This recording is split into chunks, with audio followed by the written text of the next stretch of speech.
수술이 필요했다고 합니다. 그래서 이 말씀으로 미루어 보아 이 여인은 아주 손재주가 좋은 여인이었다는 것을 알 수가 있습니다. 그리고 15절에도 보시면 밤이 새기 전에 일어나서 자기 집안 사람들에게 음식을 나누어 주며 여종들에게 일을 정하여 맡기며 라고 말씀하고 있습니다. 아침에 일찍 일어나는 부지런함을 보여주고 있습니다. 또한 집에 여종들이 있지만 여종들에게 그냥 돌봄을 받으며 지내는 것이 아니라, 그렇게 누워있는 것이 아니라 아주 지혜롭게 여종들에게 일을 맡깁니다. 집안일만 잘하는 줄 알았는데 또 경제활동에도 아주 뛰어난 능력을 보여주고 있습니다. 고대사회에서 여성이 경제활동에 참여하는 경우는 극히 드물었는데 이 여인은 남편보다 훨씬 더 활발하게 경제활동을 하는 것으로 묘사되고 있습니다. 그래서 16절 보시면 밭을 살펴보고 사며 자기의 손으로 번 것을 가지고 포도원을 일구며 라고 되어 있습니다. 밭을 일구고 또 그 소득이 있으면은 그 소득을 또 포도원을 구입해서 투자해서 또 다른 이익을 얻고 있습니다. 요즘 말로 하면은 자산 관리에도 아주 뛰어난 능력을 보이고 있다는 것이죠. 18절에도 보시면 자기의 장사가 잘 되는 줄을 깨닫고 밤에 등불을 끄지 아니하며 라고 말씀하고 있습니다. 여기서 말하는 등불은 생명과 번영을 상징합니다. 그러니까 이 여인으로 인해서 그 가정에 그런 풍요로움이, 집안이 계속해서 번성하고 있다는 것을 뜻하는 그런 표현입니다. 22절에도 보시면요, 그는 자기를 위하여 아름다운 이불을 지으며 세마포와 자색 옷을 입으며 라고 말씀하고 있습니다. 가정과 또 다른 사람들을 잘 돌볼 뿐만 아니라 여기서 자기를 위하여라고 나와 있는데요, 자기 자신도 잘 돌볼 줄 아는 그런 모습 보여집니다. 요즘 말로 하면 자기 관리에도 굉장히 철저한 여인이라는 것을 알 수 있습니다. 여러분, 성경에서 실제로 현숙한 여자, 현숙한 여인이라고 표현되는 그런 여자가 딱 한 명 등장합니다. 구약 성경에 보면 이 여인을 가리켜서 현숙한 여인이다라고 말하는 그런 여인이 등장하는데요, 바로 룻입니다. 룻기 3장 11절에 보시면 그런 현숙한 여자라고 표현을 하고 있습니다.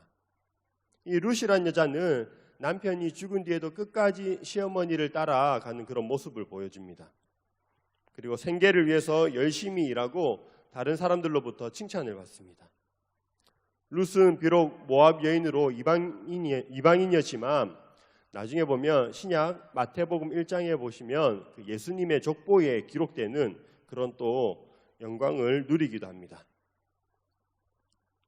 사랑하는 성도 여러분, 이제 잠언의 말씀을 마무리를 하는데요, 이 말씀을 마무리하면서 왜 현숙한 여인에 대해서 말씀을 하고 있을까요? 아내라면, 가정을 돌보는 아내라면 이런 모습을 지녀야 한다, 그런 것을 말씀하고 싶었을까요? 그러면 아내분들은 조금 억울할 수도 있을 것 같습니다. 아내의 이상적인 모습 뒤에 그러면 남편의 이상적인 모습도 등장해야 되는데 그렇지 않고 말씀이 끝나고 있기 때문입니다. 여러분, 근데 오늘 본문에 말씀하고 있는 이 현숙한 여인은 이상적인 그런 어떤 여성상, 아내의 모습만을 뜻하지는 않습니다. 잠언에서 계속해서 살피고 있는 것은 이제 핵심 단어가 지혜입니다. 지혜. 세상을 살아가는 지혜를 말씀하고 있습니다. 그래서 오늘 본문의 이 현숙한 여인은 다른 말로 하면 지혜자를 뜻합니다. 지혜를 의인화해서 여인으로 표현하고 있다는 것을 알 수 있습니다. 실제로 잠언에서는 지혜를 지혜로운 여인으로 표현한 곳이 여러 군데 등장하고 있습니다. 이 히브리어 단어에는, 구약을 쓴 히브리어 단어에는 우리나라 말과는 다르게 이 여성형 명사가 있고 남성형 명사가 있는데요, 이 지혜라는 단어는 여성형 명사를 사용하고 있습니다. 따라서 현숙한 여인은 지혜자를 뜻한다고 말씀드릴 수 있습니다. 여러분, 잠언을 마무리하면서 우리에게 요구하는 모습이 무엇입니까? 바로 이 현숙한 여인처럼 지혜자가 되라는 것이죠. 자기 자신만을 위해 일하는 것이 아니라 가족을 위해서 일하고 또 다른 사람들을 도와주는 이 현숙한 여인처럼 우리도 이웃에게 베풀고 다른 사람을 이롭게 해야 한다는 것입니다. 또한 이 세상을 살아가는데 여러 가지 필요한 기술들과 또 예술을 겸비할 수 있어야 합니다. 자신이 하고 있는 일에 대해서는 전문가가 되어라고 이야기를 합니다. 배우기를 게을리하지 말아야 되고 또 맡겨진 일들을 책임감 있게 감당하도록 말씀하고 있습니다. 여러분, 가끔 어떤 사람을 가리켜서 저 사람은 정말 착하기만 해 라는 말을 할 때가 있는데요, 이 말이 그렇게 좋은 의미는 아닌 것 같습니다. 그냥 착하기만 하다는 것은 좀 좋은 의미는 아닌 것 같습니다. 어떤 의사가 있다고 할 때 정말 친절하고 착하지만 진료를 잘 못 보는 의사가 있고, 또 다른 한 의사는 불친절하고 무뚝뚝하지만 진료를 잘 보는 의사가 있다고 합시다. 그렇다면 우리는 과연 몸이 아플 때 누구를 찾아가겠습니까? 조금 불친절하더라도 실력이 좋은 의사를 찾아갈 것입니다. 예수님을 믿는 그러면 우리는 어떻게 해야 될까요? 우리는 친절하고 또 실력이 좋은 사람이 되기 위해서 노력을 해야 할 것입니다. 도덕성에 있어서도 마찬가지입니다. 이 현숙한 여인은 굉장히 높은 도덕성을 보여주고 있습니다. 선을 행하고 다른 사람들을 도와줍니다. 마찬가지로 우리 그리스도인들에게는 높은 도덕성을 요구하고 있습니다. 주님께서는 우리가 그냥 세상을 살아갈 때 법에 걸리지 않을 정도, 그 정도 범위 안에서만 살아가는 것을 원하지 않으십니다. 악을 행하지 않는 것을 넘어서 선을 행하기를 바란다는 것이죠. 여러분, 그렇다면 우리가 왜 이렇게 살아야 될까요? 왜 남을 위해서 그리고 높은 도덕성을 보여주며 그렇게 살아야 되겠습니까? 마지막 절인 31절을 제가 읽어보겠습니다. 그 손의 열매가 그에게로 돌아갈 것이요 그 행한 일로 말미암아 성문에서 칭찬을 받으리라. 지혜롭고 또 성실하게 살아감으로 인해 삶의 열매를 거두게 될 것을 말씀하고 있습니다. 그것보다 또 더 중요한 게 있는데요, 그게 뭐냐면 칭찬을 받게 된다는 겁니다. 많은 사람들이 모여있는 그 성문에서 모든 사람들로부터 칭찬을 받게 될 것이다 라고 말씀하고 있습니다. 그래서요, 우리가 이렇게 살아가야 하는 이유는요, 칭찬을 받기 위해서입니다.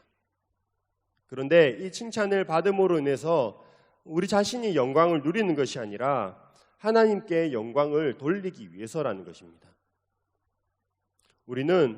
하나님을 믿는 우리는 눈에 보이지 않는 하나님을 믿음으로 바라봅니다. 하지만 하나님을 믿지 않는 사람들은, 세상 사람들은 우리를 통해서 하나님을 보게 됩니다. 그래서 이런 말이 있죠. 우리는 걸어다니는 전도지다, 그런 말이 있습니다. 우리 주변 사람들이, 우리 이웃들이 우리가 성도라는 것을, 그리스도인이라는 것을 알았다면 우리의 말 한마디 그리고 행동 하나하나에 하나님과 연결이 된다는 것이죠. 예수 믿는 사람이 왜 저래? 라는 말을 듣기보다 예수 믿는 사람은 다르구나 라는 말을 들을 수 있어야 합니다. 그런데 참 쉽지 않은 것 같습니다. 오늘 말씀에 보면 정말 너무 이상적인 그런 모습이 말씀에 기록되어 있어서 불가능할 것처럼 보이기도 합니다. 하지만 해보지도 않고 미리 포기하지 않았으면 좋겠습니다. 우리는 이런 지혜자의 모습에 대한 어떤 목표를 가지고 지향성을 가지고 살아야 합니다. 오늘 말씀에 나오는 이 지혜자의 성품은 곧 하나님의 성품을 뜻하기도 합니다. 그리고 하나님의 형상대로 지음받은 우리는 비록 지금은 죄로 인해서 완전하진 않지만 결국 마지막엔 하나님의 형상을 회복할 것을 믿으며 그렇게 살아가고 있습니다. 따라서 영화로운 그런 모습을 소망하며 하나님께서 기대하는 모습을 추구하면서 살아가야 한다는 것입니다. 여러분, 잠언에서 계속 말씀하고 있는 것이 지혜의 근본은 여호와를 경외하는 것이다 라고 말씀을 하고 있는데요, 오늘 본문에도 이 핵심과 같은 말씀이 30절에 기록되어 있습니다. 고운 것도 거짓되고 아름다운 것도 헛되나 오직 여호와를 경외하는 여자는 칭찬을 받을 것이라. 우리가 이렇게 살아갈 수 있는 이유는 여호와를 경외하는 마음이 기본 바탕이 되어야 가능합니다. 사실 여인에게 있어 아름다움이란 굉장히 중요한 가치입니다. 그런데 그런 고운 것도 거짓되고 아름다운 것도 헛되다라고 말씀하고 있습니다. 가장 중요한 것은 바로 여호와를 경외하는 것이다 라고 말씀을 하고 있습니다. 여호와를 경외하는 것이란 하나님이 정말 살아계심을 알고 또 그 하나님이 우리를 매 순간마다 지켜보고 함께 하고 계심을 알고 그 하나님 앞에서 살아가는 것을 뜻합니다. 우리에게 주어진 시간들을 부지런하게 살아가야 하는 것도 하나님께서 주신 시간을 귀하게 여기기 때문입니다. 이웃에게 선을 행하고 또 긍휼을 베푸는 것도 그 사람이 우리 주변의 모든 사람들도 하나님께서 지으신 사람이란 것을 알고 소중하게 생각하며 사랑해야 하는 것입니다. 높은 도덕성으로 여러 사람들에게 칭찬을 받는 것도 나 자신이 칭찬받는 것이 아니라 하나님의 이름이 욕되지 아니하고 하나님께 영광을 돌리기 위함입니다. 여러분, 잠언을 마무리하면서 주님께서 우리에게 지혜를 주시기를 간절히 소망합니다. 그리고 이러한 지혜로 이 땅에서 우리 자신들의 부귀영화를 누리며 살아가는 것이 아니라 하나님의 이름을 높이고 하나님께 영광 돌리는 우리 모두가 되기를 소망합니다.